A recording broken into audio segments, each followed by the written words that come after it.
Pendant tout ce mois de décembre, nous allons rendre hommage à celles qui ont fait l'histoire. Chaque jour, nous allons parcourir et remonter le temps pour vous présenter une figure marquante qui a lutté, milité pour que le droit à l'avortement soit reconnu. Ces femmes, qu'elles soient pionnières radicales, avocates audacieuses ou ministres courageuses, ont brisé le silence, affronté la violence des débats et permis que le drame de l'avortement clandestin appartienne au passé. Leur combat est le socle de notre liberté et c'est grâce à elles que nous pouvons aujourd'hui, ici, déculpabiliser et continuer à libérer la parole. Bienvenue dans la case numéro 21 de notre calendrier de l'Avent. Plus que quelques jours avant Noël et aujourd'hui nous ouvrons la porte sur le portrait de Marie-Constance Thomas. Alors son surnom, la mort aux gosses, est terrible. Il nous plonge directement dans la réalité de l'époque, celle des femmes qui pratiquaient des avortements clandestins, risquant tout et souvent jugées et méprisées par la société. Alors Marie-Constance Thomas, elle est née dans les Vosges à Gérardmer en 1844 et elle incarne cette figure controversée mais essentielle dans l'histoire de la lutte pour le droit à disposer de notre corps. Marie-Constance, elle est née dans une famille modeste, donc dans les Vosges. Son père est maçon et sa maman est journalière.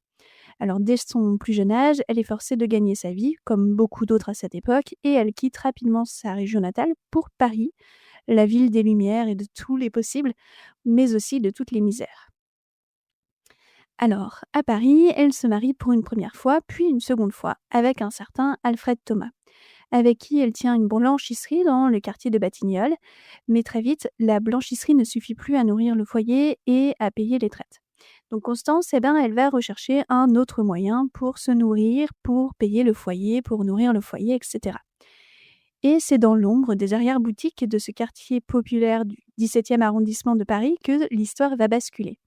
Elle est confrontée à la détresse de nombreuses femmes. Elles sont souvent pauvres, souvent mères de déjà plusieurs enfants et souvent sans solution face à une grossesse non désirée. Alors à ce moment-là, Marie-Constance commence à pratiquer des avortements. Et à cette époque, nous sommes sous la Troisième République. L'avortement est non seulement illégal, mais il est sévèrement puni par le Code pénal, et pourtant, la demande est immense. Alors, Marie-Constance Thomas, elle devient l'avorteuse des Batignolles. Un nom qui circule du bouche à oreille, et on me dit qu'elle officie dans son appartement au 15 de la rue des Batignolles. L'historienne Michèle Perrault a un jour rappelé un aspect clé de cette réalité et elle a dit « L'avortement est toujours resté dans l'histoire le moyen ultime de contrôler des naissances pour les femmes, et plus elles étaient pauvres, plus elles y avaient recours. » Alors contrairement aux faiseuses d'anges un peu plus cyniques et avides de gain, Marie-Constance Thomas, elle semble agir par nécessité et par une forme de compassion. Alors bien sûr, elle les faisait payer ses services. Mais on retrouve dans les archives judiciaires qu'elle avait quand même certaines compétences. Elle n'avait pas recours à des remèdes de bonne femme, elle n'utilisait pas des instruments médicaux que l'on appelait la sonde, elle ne s'adressait pas à une seule catégorie de femmes, les bourgeoises, les ouvrières, les employés, tout le monde venait la voir, elles étaient toutes désespérées, et son activité va durer plusieurs années. Mais le drame va survenir en 1887. Une femme meurt des suites de l'opération. Et à ce moment-là, l'affaire éclate. Marie-Constance Thomas est arrêtée. Et c'est là qu'il va y avoir le procès. Et un procès pas comme les autres. C'est un véritable procès-spectacle qui va passionner la France entière. L'accusée est dépeinte par l'accusation comme une criminelle sans cœur, mais ce qui fait la force de ce procès, c'est l'immense vague de soutien qui s'organise en sa faveur.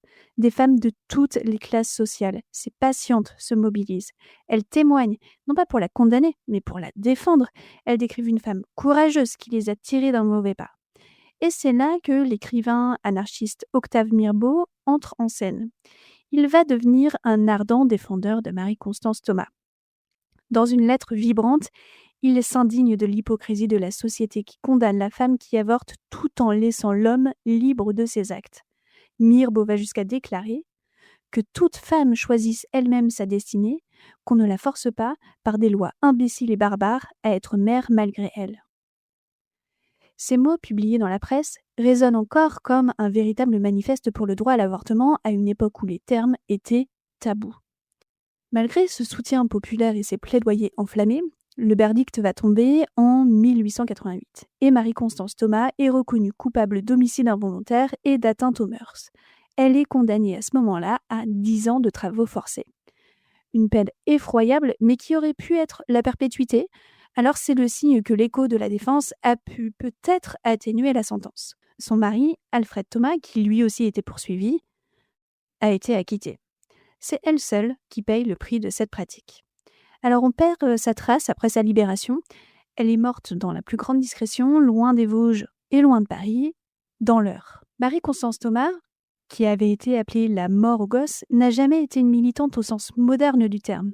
Elle n'a jamais fait de discours à la tribune, mais son engagement, c'est celui du geste, le geste clandestin, celui qui sauve des femmes de la honte, de la misère et parfois de la mort.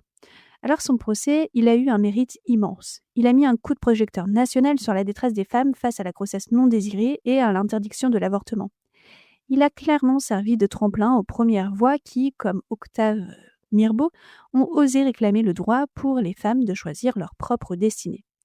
Alors si aujourd'hui le droit à l'avortement est encore menacé dans de nombreux pays, il est essentiel de se souvenir de ces figures de l'ombre comme Marie-Constance Thomas.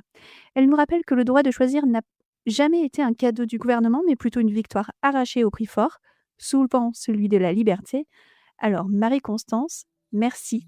Merci d'avoir été à l'écoute de cette 21e case et nous nous retrouvons demain pour un nouveau portrait, une nouvelle bataille dans notre calendrier de l'Avent. Merci Simone.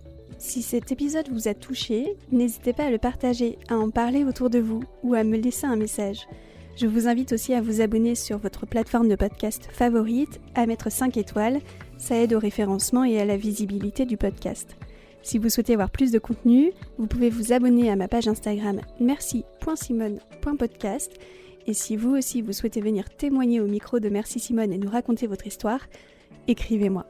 En attendant le prochain épisode, merci Simone.